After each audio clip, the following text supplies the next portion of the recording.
ದೇಶ ಅಲ್ಲ, ಅಥವಾ ಒಂದು ಜಾತಿ ಇರ್ತಕ್ಕಂಥ ದೇಶ ಅಲ್ಲ, ಒಂದು ಧರ್ಮ ಇರ್ತಕ್ಕಂಥ ದೇಶ ಅಲ್ಲ.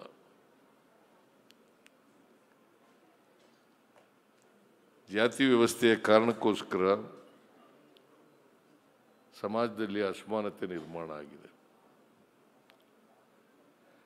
ಅದಕ್ಕೆ ಬಾಬಾ ಸಾಹೇಬ್ ಅಂಬೇಡ್ಕರ್ ಅವರು ಸಂವಿಧಾನ ಅಂಗೀಕಾರ ಆಗೋದಕ್ಕಿಂತ ಒಂದಿನ ಮುಂಚಿತವಾಗಿ ಕಾನ್ಸ್ಟಿಟ್ಯೂಂಟ್ ಅಸೆಂಬ್ಲಿನಲ್ಲಿ ಒಂದು ಭಾಷಣ ಮಾಡಿದ್ದಾರೆ. 1950 ಜನವರಿ 26ನೇ ತಾರೀಕು ನಮ್ಮ ದೇಶದ ಸಂವಿಧಾನ ಜಾರಿಗೆ ಬರ್ತದೆ. ಆ ಜಾರಿಗೆ ಬರುವಾಗ ವೈರುಧ್ಯತೆ ಇರ್ತಕ್ಕಂಥ ಸಮಾಜಕ್ಕೆ ಕಾಲಿಡ್ತಾ ಇದ್ದೀವಿ. ವೈರುಧ್ಯತೆ ಇರ್ತಕ್ಕಂಥ ಸಮಾಜಕ್ಕೆ ಕಾಲಿಡ್ತಾ ಇದ್ದೀವಿ. ಸಾಮಾಜಿಕ ಅಸಮಾನತೆ ಇದೆ, ರಾಜಕೀಯ ಅಸಮಾನತೆ ಇದೆ, ಶೈಕ್ಷಣಿಕ ಅಸಮಾನತೆ ಇದೆ, ಆರ್ಥಿಕ ಅಸಮಾನತೆ ಇದೆ. ಇಂಥ ಅಸಮಾನತೆ ಇರ್ತಕ್ಕಂಥ ದೇಶದಲ್ಲಿ ನಮಗೆ ಸ್ವಾತಂತ್ರ್ಯ ಬಂದಿದೆ. ಈ ಸ್ವಾತಂತ್ರ್ಯ ಯಶಸ್ವಿ ಆಗಬೇಕಾದ್ರೆ ಪ್ರತಿಯೊಬ್ಬರಿಗೂ ಕೂಡ ಸಾಮಾಜಿಕ ಆರ್ಥಿಕ ಸ್ವಾತಂತ್ರ್ಯ ಸಿಕ್ಕಿದಾಗ ಮಾತ್ರ ಸ್ವಾತಂತ್ರ್ಯ ಯಶಸ್ವಿ ಆಗಲಿಕ್ಕೆ ಸಾಧ್ಯ ಆಗ್ತದೆ, ಇಲ್ಲೇ ಹೋದರೆ ಆಗಲ್ಲ. ಇದನ್ನು ನಾವೆಲ್ಲರೂ ಕೂಡ ಅರ್ಥ ಮಾಡ್ಕೋಬೇಕಾಗ್ತದೆ. ನಮ್ಮ ದೇಶದಲ್ಲಿ ಪ್ರಜಾಪ್ರಭುತ್ವ ಹೊಸದೇನಲ್ಲ, ಬುದ್ಧನ ಕಾಲದಲ್ಲೂ ಇತ್ತು, ಬಸವಣ್ಣವ್ರ ಕಾಲದಲ್ಲೂ ಕೂಡ ಇತ್ತು. ಇವತ್ತು ನಾವು ಕಾಣ್ತಕ್ಕಂಥ ಸಂಸತ್ತು, ಅಸೆಂಬ್ಲಿ, ಕೌನ್ಸಿಲು, ರಾಜ್ಯಸಭೆ ಇವೆಲ್ಲ ಇದ್ದಾವಲ್ಲ, ಇವೆಲ್ಲವೂ ಕೂಡ 12ನೇ ಶತಮಾನದಲ್ಲೇ ಬಸವಣ್ಣವ್ರ ಕಾಲದಲ್ಲಿ ಅನುಭವ ಮಂಟಪ ಬಸವಣ್ಣವರು ದೂರದೃಷ್ಟಿ ಇಟ್ಟುಕೊಂಡು ಈ ಅನುಭವ ಮಂಟಪವನ್ನು ಸ್ಥಾಪನೆ ಮಾಡಿದರು. ಮತ್ತು ಇದಕ್ಕೆ ಅಧ್ಯಕ್ಷರಾಗಿದ್ದವರು ಅತ್ಯಂತ ತಳ ಸಮುದಾಯಕ್ಕೆ ಸೇರಿದಂಥ ಅಲ್ಲಮಪ್ರಭು ಅವರು. ಅತ್ಯಂತ ತಳ ಸಮುದಾಯಕ್ಕೆ ಸೇರಿದಂಥ ಅಲ್ಲಮಪ್ರಭು ಅವರೇ ಬಸವಣ್ಣವರೇ ಆಗ್ಬೋದಾಗಿತ್ತು. ಆದರೆ ಬಸವಣ್ಣವರು ಅಲ್ಲಮಪ್ರಭುವನ್ನು ಅಧ್ಯಕ್ಷರನ್ನಾಗಿ ಮಾಡ್ತಾರೆ. ಈ ಅನುಭವ ಮಂಟಪದಲ್ಲಿ ಎಲ್ಲ ಜಾತಿಯವರು, ಮಹಿಳೆಯರು, ಪುರುಷರು ಯಾವುದೇ ಭೇದ ಭಾವ ಇಲ್ಲದೇ ಭಾಗವಹಿಸ್ತಾರೆ. ಸಮಾಜದಲ್ಲಿ ಸಮಾನತೆಯ ಬಗ್ಗೆ ಚರ್ಚೆ ಮಾಡ್ತಾರೆ. ಅವರ ಅನುಭವಗಳನ್ನು ಹಂಚಿಕೊಳ್ತಕ್ಕಂಥ ವ್ಯವಸ್ಥೆ ಇರ್ತದೆ. ಯಾವ ಸಮಾಜದಲ್ಲಿ ಭಿನ್ನ ಅಭಿಪ್ರಾಯವನ್ನು ಕೇಳ್ತಕ್ಕಂಥ ವ್ಯವಸ್ಥೆ ಇರ್ತದೆ, ಭಿನ್ನ ಅಭಿಪ್ರಾಯವನ್ನು ಕೇಳ್ತಕ್ಕಂಥ ವ್ಯವಸ್ಥೆ ಇರ್ತದೆ, ಅಲ್ಲಿ ಪ್ರಜಾಪ್ರಭುತ್ವ ನೆಲೆಸಿದೆ ಅಂತಕ್ಕಂಥ ಮಾತುಗಳನ್ನು ಹೇಳಲಿಕ್ಕೆ ಬಯಸ್ತಾ ಇದ್ದೇನೆ. ಪ್ರಜಾಪ್ರಭುತ್ವ ಎಲ್ಲರ ಅಭಿಪ್ರಾಯಗಳು ಇರಬೇಕು. ಆಮೇಲೆ ಒಟ್ಟಾರೆಯಾಗಿ ಬಹುಮತ ಇರ್ತಕ್ಕಂಥದ್ದಕ್ಕೆ ಆಗ್ತದೆ. ಈಗ ಇವತ್ತು ಪ್ರಜಾಪ್ರಭುತ್ವದಲ್ಲಿ ನನ್ನ ಮತ ನನ್ನ ಹಕ್ಕು ಅಂತ ಘೋಷವಾಕ್ಯಗಳ ಜೊತೆ ಆಗ್ತಾ ಇದೆ. ನನ್ನ ಮತ ನನ್ನ ಹಕ್ಕು. ಇದನ್ನು ದುರ್ಬಲಗೊಳಿಸ್ತಕ್ಕಂಥ ಪ್ರಯತ್ನ ನಡೀತದೆ. ಪಟ್ಟಭದ್ರ ಹಿತಾಸಕ್ತರು ಇದನ್ನು ದುರ್ಬಲಗೊಳಿಸಬೇಕು. ಒಂದು ಕಾಲ ಇತ್ತು, ರಾಜರ ಕಾಲದಲ್ಲಿ ವಸಾಹತು ಸಾಗಿ ಇತ್ತು. ಆಮೇಲೆ ಶ್ರೀಮಂತರು ಜನಪ್ರತಿನಿಧಿಗಳಾಗ್ತಕ್ಕಂಥ ವ್ಯವಸ್ಥೆ ಇತ್ತು. ಆಮೇಲೆ ಯಾವುದೇ ಯಾವುದೇ ಭೇದ ಭಾವ ಇಲ್ಲದೇನೆ ಎಲ್ಲರ ಹಕ್ಕುಗಳು ಕೂಡ ಸಮಾನವಾದವು ಅಂತಕ್ಕಂಥ. ಈಗ ರಾಷ್ಟ್ರಪತಿಗೂ ಕೂಡ ಒಂದೇ ಮತ. ಅತ್ಯಂತ ದುರ್ಬಲ ವರ್ಗದವನು ಇದ್ದಾನಲ್ಲ, ತಳ ಸಮುದಾಯದವನು, ಅವನಿಗೂ ಒಂದೇ ಮತ. ವ್ಯತ್ಯಾಸ ಏನಿಲ್ಲ. ಅದಕ್ಕೆ ಬಾಬಾ ಸಾಹೇಬ್ ಅಂಬೇಡ್ಕರ್ ಅವರು ಒಬ್ಬ ವ್ಯಕ್ತಿ ಒಂದು ಮತ ಒಂದು ಮೌಲ್ಯ ಅಂತ ಹೇಳಿದ್ರು. ಒಬ್ಬ ವ್ಯಕ್ತಿ ಒಂದು ಮತ ಒಂದು ಮೌಲ್ಯ ಅಂತ ಹೇಳಿದ್ರು. ಆದರೆ ಅದು ಆರ್ಥಿಕವಾಗಿ ಸಾಮಾಜಿಕವಾಗಿ ಇಲ್ಲ. ಇದನ್ನ ದುರುಪಯೋಗ ಪಡಿಸ್ಕೊಂಡು ಕೆಲವು ಪಟ್ಟಭದ್ರ ಹಿತಾಸಕ್ತರು ಪ್ರಜಾಪ್ರಭುತ್ವವನ್ನು ದುರ್ಬಲಗೊಳಿಸ್ತಕ್ಕಂಥ, ಸಂವಿಧಾನವನ್ನು ದುರ್ಬಲಗೊಳಿಸ್ತಕ್ಕಂಥ ಪ್ರಯತ್ನವನ್ನು ಮಾಡ್ತಾ ಇದ್ದಾರೆ. ಇದಕ್ಕೆ ನಾವು ಆಸ್ಪದ ಕೊಡಕೂಡದು. ಅದರಲ್ಲೂ ವಿಶೇಷವಾಗಿ ನಾಗರಿಕರು, ಈ ಸಮಾಜದ ನಾಗರಿಕರು, ಎಲ್ಲ ಜಾತಿ ಎಲ್ಲ ಧರ್ಮದ ಜನ ಸಂವಿಧಾನವನ್ನು ರಕ್ಷಣೆ ಮಾಡ್ತಕ್ಕಂಥ, ಪ್ರಜಾಪ್ರಭುತ್ವವನ್ನು ರಕ್ಷಣೆ ಮಾಡ್ತಕ್ಕಂಥ ಕೆಲಸ ಆಗಬೇಕಾಗ್ತದೆ. ಅದು ನಮ್ಮೆಲ್ಲರ ಕರ್ತವ್ಯ, ನಮ್ಮೆಲ್ಲರ ಜವಾಬ್ದಾರಿ. ಸಂವಿಧಾನ ರಕ್ಷಣೆ ಆದರೆ, ಪ್ರಜಾಪ್ರಭುತ್ವ ಉಳಿದ್ರೆ ನಮ್ಮ ರಕ್ಷಣೆ ಆಗ್ತದೆ. ಆದ್ದರಿಂದ ಪ್ರಜಾಪ್ರಭುತ್ವವನ್ನು ಎಷ್ಟೇ ತೊಂದರೆಯಾದರೂ ಕೂಡ, ಸಂವಿಧಾನವನ್ನು ಎಷ್ಟೇ ತೊಂದರೆಯಾದರೂ ಕೂಡ ಉಳಿಸ್ಕೊಳ್ತಕ್ಕಂಥ ಜವಾಬ್ದಾರಿಯನ್ನು ನಾವು ನಿರ್ವಹಿಸಲೇಬೇಕು ಅಂತಕ್ಕಂಥ ಮಾತುಗಳನ್ನು ಈ ಸಂದರ್ಭದಲ್ಲಿ ಹೇಳಲಿಕ್ಕೆ ಬಯಸ್ತಾ ಇದ್ದೀನಿ. ಯಾವುದೇ ಕಾರಣಕ್ಕೆ ಪ್ರಜಾಪ್ರಭುತ್ವ ಉಳಿಸ್ತೇನೆ, ಸಂವಿಧಾನನ ಉಳಿಸ್ತೇನೆ. ಅದಕ್ಕೋಸ್ಕರನೇ ನಮ್ಮ ಸರ್ಕಾರ ಬಂದ ಮೇಲೆ ಮಾದೇವಪ್ಪನವರು ಸಮಾಜ ಕಲ್ಯಾಣ ಇಲಾಖೆಯ ಜವಾಬ್ದಾರಿ ಒತ್ತುಕೊಂಡ ಮೇಲೆ ಎಲ್ಲ ಶಾಲಾ ಕಾಲೇಜುಗಳಲ್ಲಿ, ಯೂನಿವರ್ಸಿಟಿಗಳಲ್ಲಿ ಸಂವಿಧಾನದ ಪೀಠಿಕೆಯನ್ನು ಓದಿಸ್ತಕ್ಕಂಥ ಕೆಲಸವನ್ನು ಮಾಡ್ತೀವಿ. ಸಂವಿಧಾನದ ಪೀಠಿಕೆ, ಆ ಪೀಠಿಕೆ ಇದೆಯಲ್ಲ, ಆ ಪೀಠಿಕೆಯಲ್ಲಿ ಇಡೀ ಸಂವಿಧಾನದ ಸಾರಾಂಶ ಅಡಕ ಆಗಿದೆ. ಸಂವಿಧಾನ ಕೂಡ ಪ್ರತಿಯೊಬ್ಬರು ಕೂಡ ಅರ್ಥ ಮಾಡ್ಕೋಬೇಕು. ಸಂವಿಧಾನ ಭಾಳ ಜನ ಅವಿದ್ಯಾವಂತಿರ್ತಕ್ಕಂಥ ಸಮಾಜ ನಮ್ಮದು. ಇದರಲ್ಲಿ ಭಾಳ ಜನ ಸಂವಿಧಾನನೇ ಓದಿರಲ್ಲ. ವಿದ್ಯಾವಂತರು ಕೂಡ ಅನೇಕ ಜನ ಸಂವಿಧಾನವನ್ನು ತಿಳ್ಕೊಳ್ತಕ್ಕಂಥ ಪ್ರಯತ್ನವನ್ನು ಮಾಡಿಲ್ಲ. ತಿಳ್ಕೊಂಡ್ರು ಸಂವಿಧಾನ ತಿಳ್ಕೊಂಡ್ರು ಕೂಡ ಅದನ್ನು ದುರುಪಯೋಗ ಮಾಡ್ತಕ್ಕಂಥ ಕೆಲಸವನ್ನು ಮಾಡ್ತಾರೆ. ಇದನ್ನು ನಾವು ಅರ್ಥ ಮಾಡ್ಕೋಬೇಕಾಗ್ತದೆ. ಈಗ ಈ ಮತ ಕಳ್ಳತನ ಶುರುವಾಗ್ಬಿಟ್ಟದೆ.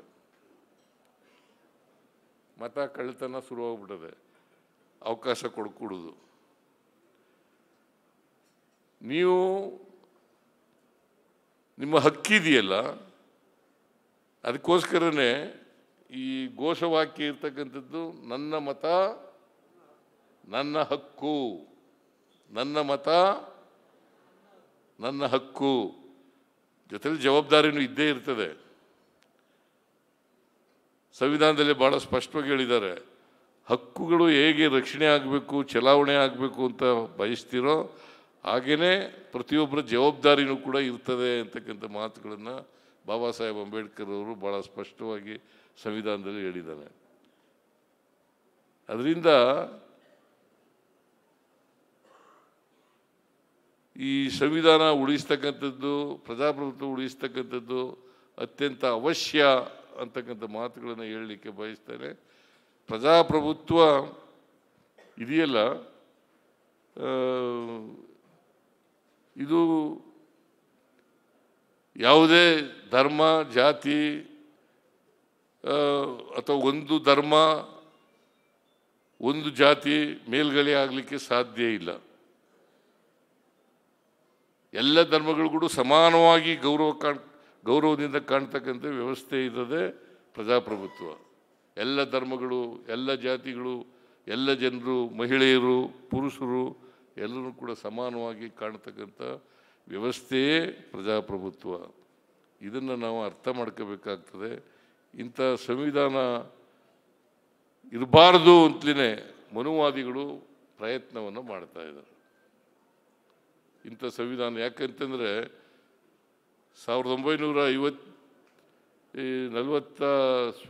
50ನೇ ಇಸ್ವಿ ಜನವರಿ 26ನೇ ತಾರೀಕು ಜಾರಿಯಾದ ದಿನದಿಂದ ಇವತ್ತಿನವರೆಗೂ ಕೂಡ ಸಂವಿಧಾನಕ್ಕೆ ವಿರೋಧಿಗಳು ಇದ್ದೇ ಇದ್ದಾರೆ ನಮ್ಮ ಸಮಾಜದಲ್ಲಿ.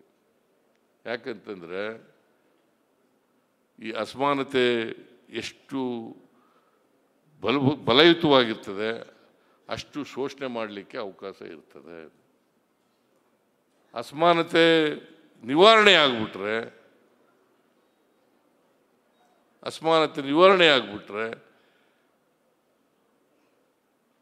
ಶೋಷಣೆ ಮಾಡಲಿಕ್ಕೆ ಸಾಧ್ಯ ಇಲ್ಲ.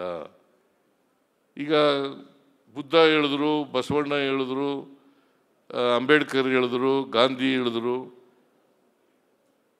ಎಲ್ಲರೂ ಕೂಡ ಸಮಾನವಾಗಿರಬೇಕು, ಸಮಾನ ಅವಕಾಶಗಳಿರಬೇಕು, ಸಮಾನ ಗೌರವದಿಂದ ಕಾಣಬೇಕು. ಅದಕ್ಕೆ ಜಾತಿ ಧರ್ಮ ಭೇದ ಮಾಡೋಕ್ಕೆ ಹೋಗಬೇಡಿ, ನಿಮ್ಮ ಸಹಿಷ್ಣುತೆಯನ್ನು ಬೆಳೆಸ್ಕೊಳ್ಳಿ ಅಂತ ಕಾನ್ಸ್ಟಿಟ್ಯೂಷನಲ್ಲಿ ಹೇಳ್ತದೆ.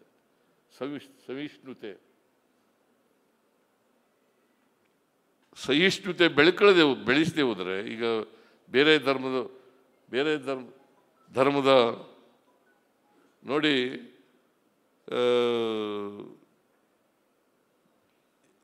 ರಾಜಕೀಯ ಮಾಡಲಿಕ್ಕೆ ಬೇರೆ ವಸ್ತುಗಳೇ ಇಲ್ಲ ಅಂತ ಅನಿಸುತ್ತೆ ಸಮಾಜದಲ್ಲಿ. ಜಾತಿ ಧರ್ಮದ ಮೇಲೆ ರಾಜಕೀಯ ಮಾಡೋದು. ಬಾನು ಮುಸ್ತಾಕ್ ಅವರು ಚಾಮುಂಡಿ ಬೆಟ್ಟದ ಮೇಲೆ ಪೂಜೆ ಮಾಡಬಾರದು,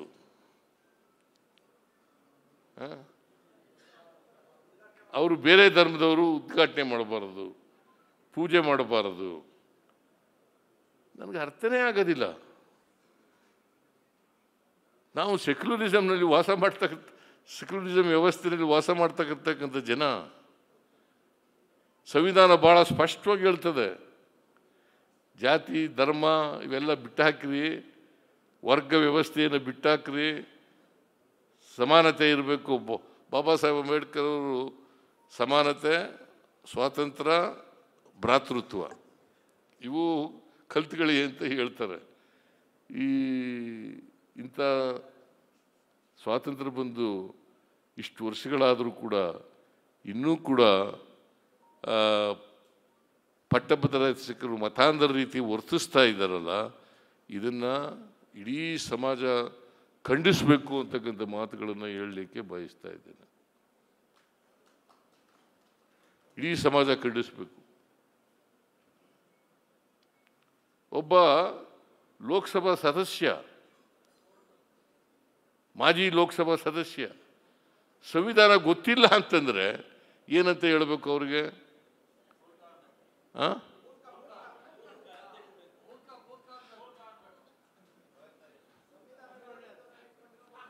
ಮೂರ್ಖ ಅಂತ ಕರಿಬೇಕಾ? ನೋಡಿ, ಇಂತಹ ಮೂರ್ಖರು ನಮ್ಮ ದೇಶದಲ್ಲಿ ಇದ್ದಾರೆ.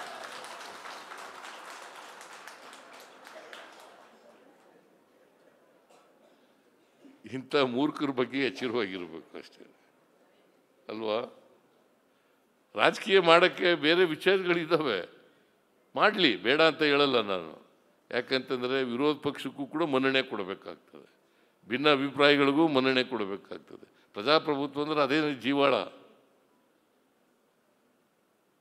ವಿರೋಧ ಪಕ್ಷ, ರಾಜಕೀಯ ಆಡಳಿತ ಪಕ್ಷ ಇರ್ತಕ್ಕಂಥದ್ದೇ ಪ್ರಜಾಪ್ರಭುತ್ವದ ಜೀವಾಳ. ಚರ್ಚೆಯೇ ಪ್ರಜಾಪ್ರಭುತ್ವದ ಜೀವಾಳ ಅಲ್ಲ, ಚರ್ಚೆ ಆಗಬೇಕಲ್ವಾ? ಆದರೆ ಜನರನ್ನು ತಪ್ಪು ದಾರಿಗೆ ಎಳಿತಕ್ಕಂಥ ಪ್ರಯತ್ನ ಇದೆಯಲ್ಲ, ಅದು ಖಂಡನೀಯವಾದಂಥ ಮಾತುಗಳನ್ನು ಹೇಳಲಿಕ್ಕೆ ಬಯಸ್ತಾ ಇದ್ದೇನೆ. ಜನರನ್ನು ತಪ್ಪು ದಾರಿಗೆ ಎಳಿಬಾರ್ದು.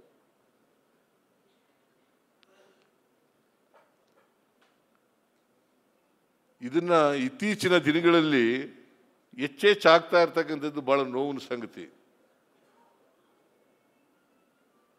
ಇದಾಗಬಾರದು. ಅದಕ್ಕೆ ಮತ ಕಳುವಾಗಲಿಕ್ಕೆ ಬಿಡುಕೂಡುದು, ಸಂವಿಧಾನ ದುರ್ಬಲ ಆಗಲಿಕ್ಕೆ ಬಿಡಬಾರದು, ಪ್ರಜಾಪ್ರಭುತ್ವ ದುರ್ಬಲ ಆಗಲಿಕ್ಕೆ ಬಿಡುಕೊಡುದು. ಈ ಎಚ್ಚರಿಕೆಯಿಂದ ಇದ್ದರೆ ನಾವು ನಮ್ಮ ಹಕ್ಕುಗಳನ್ನು ಚಲಾಯಿಸಲಿಕ್ಕೆ ಸಾಧ್ಯ ಆಗ್ತದೆ. ಇಲ್ಲದೆ ಹೋದರೆ ದುರ್ಬಲರು ಎಂದೆಂದೂ ಕೂಡ ಹಕ್ಕುಗಳನ್ನು ಚಲಾಯಿಸಲಿಕ್ಕೆ ಸಾಧ್ಯ ಆಗಲ್ಲ. ಅದಕ್ಕೆ ಬಾಬಾ ಸಾಹೇಬ್ ಅಂಬೇಡ್ಕರ್ ಅವರು ಏನು ಹೇಳಿದ್ದಾರೆ ಅಂತಂದರೆ, ಸಾಮಾಜಿಕ ಪ್ರಜಾಪ್ರಭುತ್ವ ಇದೆಯಲ್ಲ, ಆರ್ಥಿಕ ಪ್ರಜಾಪ್ರಭುತ್ವ ಇಲ್ಲದೇ ಸಾಮಾಜಿಕ ಪ್ರಜಾಪ್ರಭುತ್ವ ಇರಲಿಕ್ಕೆ ಸಾಧ್ಯ ಇಲ್ಲ.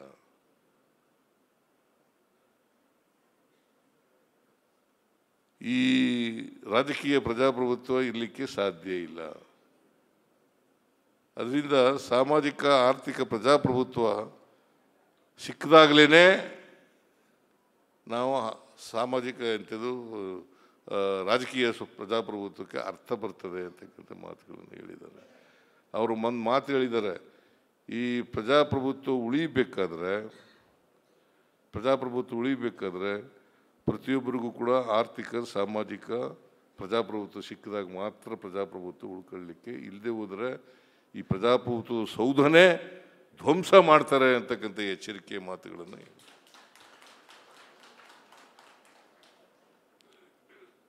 ಅದರಿಂದ ನಾವು ಸಂವಿಧಾನ ಅರ್ಥ ಮಾಡ್ಕೊಳ್ಳೋಣ, ಪ್ರಜಾಪ್ರಭುತ್ವ ಅರ್ಥ ಮಾಡ್ಕೊಳ್ಳೋಣ, ನಮ್ಮ ಹಕ್ಕುಗಳನ್ನು ಅರ್ಥ ಮಾಡ್ಕೊಳ್ಳೋಣ, ನಮ್ಮ ಜವಾಬ್ದಾರಿನೂ ಕೂಡ ಅರ್ಥ ಮಾಡ್ಕೊಳ್ಳೋಣ. ಇದನ್ನು ನಾವು ಈ ದಾರಿನಲ್ಲಿ ನಡೆದರೆ ಬಹುಶಃ ಯಾರು ಕೂಡ ಸಂವಿಧಾನವನ್ನು ಬದಲಾವಣೆ ಮಾಡಲಿಕ್ಕಾಗಲಿ, ಪ್ರಜಾಪ್ರಭುತ್ವವನ್ನು ದುರ್ಬಲಗೊಳಿಸಲಿಕ್ಕಾಗಲಿ, ಸಮಾನತೆಯನ್ನು ತಪ್ಪಿಸ್ಲಿಕ್ಕಾಗಲಿ ಸಾಧ್ಯ ಆಗಲ್ಲ ಅಂತ ಮಾತುಗಳನ್ನು ಹೇಳಲಿಕ್ಕೆ. ಅದಕ್ಕೆ ನಮ್ಮ ಸರ್ಕಾರ ಅಸಮಾನತೆಯನ್ನು ಕಡಿಮೆ ಮಾಡಬೇಕು ಅನ್ನೋ ಕಾರಣಕ್ಕೋಸ್ಕರ, ಅಸಮಾನತೆಯನ್ನು ಕಡಿಮೆ ಮಾಡಬೇಕು ಅಂತ ಅನ್ನೋಕ್ಕೋಸ್ಕರ ಅನೇಕ ಕಾರ್ಯಕ್ರಮಗಳನ್ನು ಮಾಡಿದ್ದೀವಿ. ನಾವು ಹಿಂದೆ 2013ರಿಂದ 2018ರವರೆಗಿರುವಾಗ ಅನೇಕ ಭಾಗ್ಯಗಳನ್ನು ಕೊಟ್ಟು ಆರ್ಥಿಕ ತಾರತಮ್ಯ ಏನಿದೆ, ಸಾಮಾಜಿಕ ತಾರತಮ್ಯ ಏನಿದೆ, ಅದನ್ನು ಕಡಿಮೆ ಮಾಡ್ತಕ್ಕಂಥ ಪ್ರಯತ್ನವನ್ನು ಮಾಡಿದವು. ಈಗ 5 ಗ್ಯಾರಂಟಿ ಯೋಜನೆಗಳನ್ನು ಕೊಟ್ಟು ಅಸಮಾನತೆಯನ್ನು ಕಡಿಮೆ ಮಾಡಲಿಕ್ಕೆ ಪ್ರಯತ್ನವನ್ನು ಮಾಡ್ತಾ ಇದ್ದೀವಿ. ಸುಮಾರು ಇವತ್ತಿನವರೆಗೆ ಗ್ಯಾರಂಟಿ ಯೋಜನೆಗಳಿಗೆ ಸುಮಾರು 98,930 ಕೋಟಿ ರೂಪಾಯಿಗಳನ್ನು ಖರ್ಚು ಮಾಡಿದ್ದೀವಿ. ಹತ್ತತ್ರ 1 ಲಕ್ಷ ಕೋಟಿ ಖರ್ಚು ಮಾಡಿದ್ದೀವಿ. ಕಾರಣ ಯಾಕಪ್ಪ ಅಂತಂದರೆ ಅಸಮಾನತೆಯನ್ನು ತೊಲಗಿಸ್ಬೇಕು ಅನ್ನೋ ಕಾರಣಕ್ಕೋಸ್ಕರ, ಸಮಾನತೆಯನ್ನು ತರಬೇಕು ಅನ್ನೋ ಕಾರಣಕ್ಕೋಸ್ಕರ. ಆರ್ಥಿಕ ಸಾಮಾಜಿಕ ಸ್ವಾತಂತ್ರ್ಯ ಬರದೇನೆ ಜಾತಿ ಹೋಗಲ್ಲ. ಯಾಕಂತಂದರೆ ನಮ್ಮ ಜಾತಿ ಇದೆಯಲ್ಲ ಭಾಳ ಆಳವಾಗಿ ಬೇರು ಬಿಟ್ಬಿಟ್ಟಿದೆ. ನಮ್ಮ ಜಾತಿ ವ್ಯವಸ್ಥೆ ಚಲನೆ ಇಲ್ಲದೆ ಇರ್ತಕ್ಕಂಥ ವ್ಯವಸ್ಥೆ.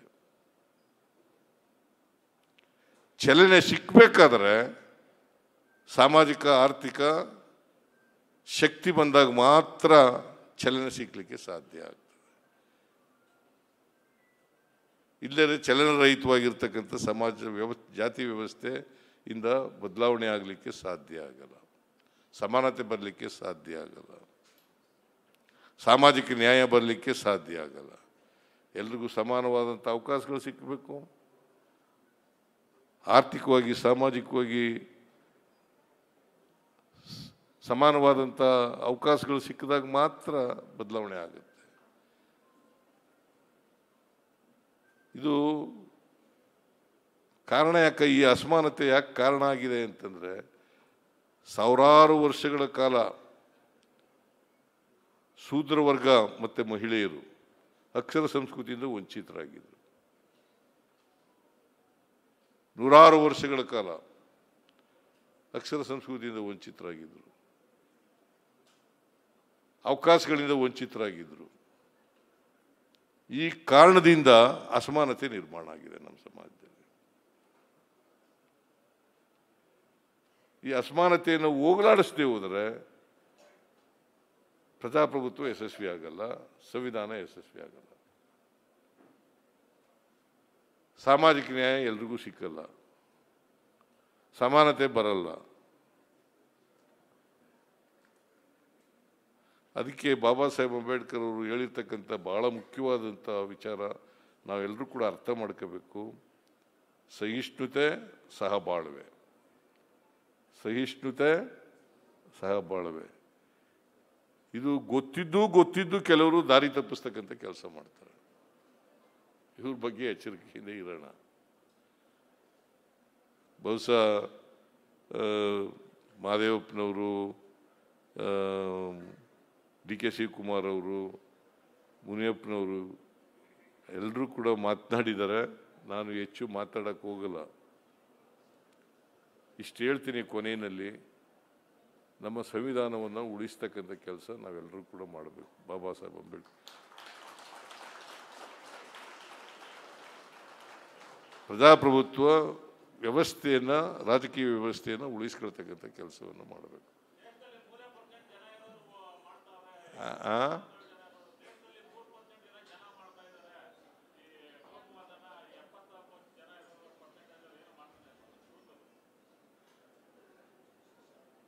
ಕೂತು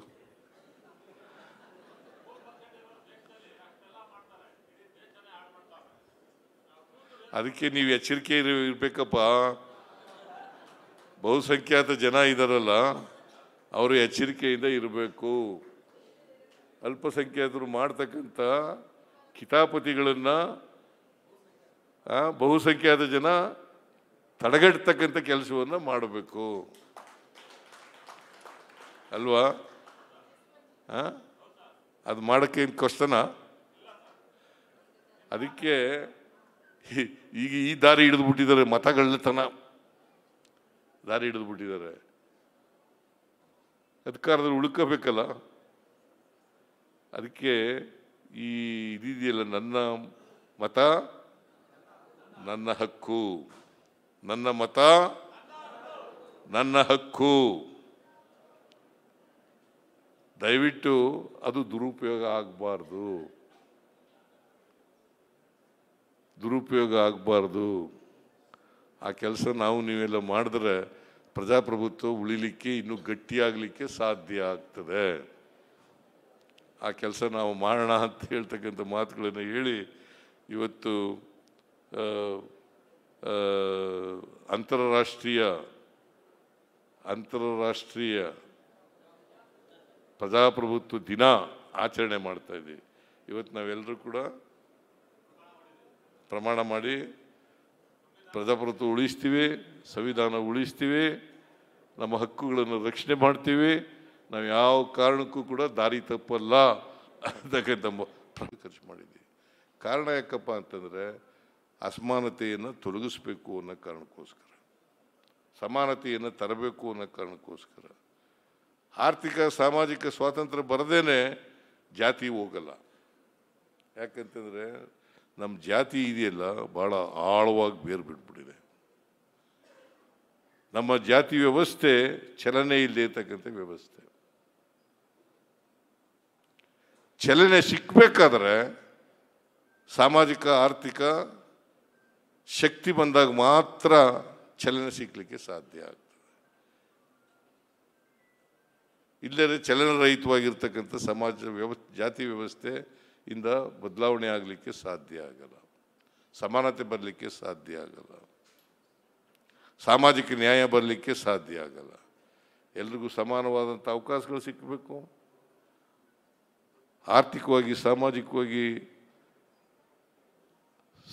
ಸಮಾನವಾದಂಥ ಅವಕಾಶಗಳು ಸಿಕ್ಕಿದಾಗ ಮಾತ್ರ ಬದಲಾವಣೆ ಆಗುತ್ತೆ. ಇದು ಕಾರಣ ಯಾಕೆ, ಈ ಅಸಮಾನತೆ ಯಾಕೆ ಕಾರಣ ಆಗಿದೆ ಅಂತಂದರೆ, ಸಾವಿರಾರು ವರ್ಷಗಳ ಕಾಲ ಶೂದ್ರ ವರ್ಗ ಮತ್ತು ಮಹಿಳೆಯರು ಅಕ್ಷರ ಸಂಸ್ಕೃತಿಯಿಂದ ವಂಚಿತರಾಗಿದ್ದರು. ನೂರಾರು ವರ್ಷಗಳ ಕಾಲ ಅಕ್ಷರ ಸಂಸ್ಕೃತಿಯಿಂದ ವಂಚಿತರಾಗಿದ್ದರು, ಅವಕಾಶಗಳಿಂದ ವಂಚಿತರಾಗಿದ್ದರು. ಈ ಕಾರಣದಿಂದ ಅಸಮಾನತೆ ನಿರ್ಮಾಣ ಆಗಿದೆ ನಮ್ಮ ಸಮಾಜದಲ್ಲಿ. ಈ ಅಸಮಾನತೆಯನ್ನು ಹೋಗಲಾಡಿಸದೆ ಹೋದರೆ ಪ್ರಜಾಪ್ರಭುತ್ವ ಯಶಸ್ವಿ ಆಗಲ್ಲ, ಸಂವಿಧಾನ ಯಶಸ್ವಿ ಆಗಲ್ಲ, ಸಾಮಾಜಿಕ ನ್ಯಾಯ ಎಲ್ರಿಗೂ ಸಿಕ್ಕಲ್ಲ. ಸಮಾನತೆ ಬರಲ್ಲ. ಅದಕ್ಕೆ ಬಾಬಾ ಸಾಹೇಬ್ ಅಂಬೇಡ್ಕರ್ ಅವರು ಹೇಳಿರ್ತಕ್ಕಂಥ ಭಾಳ ಮುಖ್ಯವಾದಂಥ ವಿಚಾರ ನಾವೆಲ್ಲರೂ ಕೂಡ ಅರ್ಥ ಮಾಡ್ಕೋಬೇಕು. ಸಹಿಷ್ಣುತೆ ಸಹಬಾಳ್ವೆ, ಸಹಿಷ್ಣುತೆ ಸಹಬಾಳ್ವೆ. ಇದು ಗೊತ್ತಿದ್ದು ಕೆಲವರು ದಾರಿ ತಪ್ಪಿಸ್ತಕ್ಕಂಥ ಕೆಲಸ ಮಾಡ್ತಾರೆ. ಇವ್ರ ಬಗ್ಗೆ ಎಚ್ಚರಿಕೆಯಿಂದ ಇರೋಣ. ಬಹುಶಃ